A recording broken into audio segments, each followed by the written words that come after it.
هنا وطن.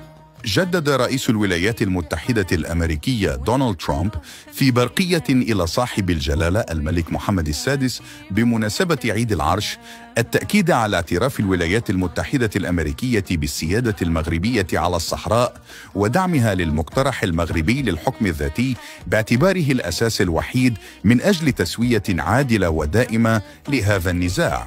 وأكد السيد ترامب في برقيته إلى جلالة الملك: كما أود أن أجدد التأكيد على أن الولايات المتحدة الأمريكية تعترف بالسيادة المغربية على الصحراء الغربية وتدعم المقترح المغربي للحكم الذاتي الجاد وذا مصداقية والواقعي باعتباره الأساس الوحيد من أجل تسوية عادلة ودائمة لهذا النزاع.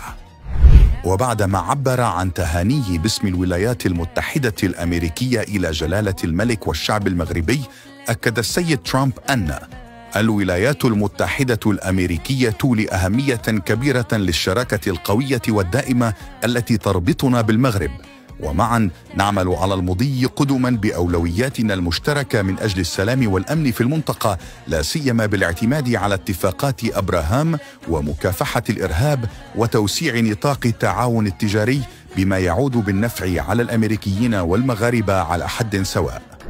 وخلص رئيس الولايات المتحدة الأمريكية إلى القول: وإنني أتطلع إلى مواصلة تعاوننا من أجل تعزيز الاستقرار والأمن والسلام على الصعيد الإقليمي.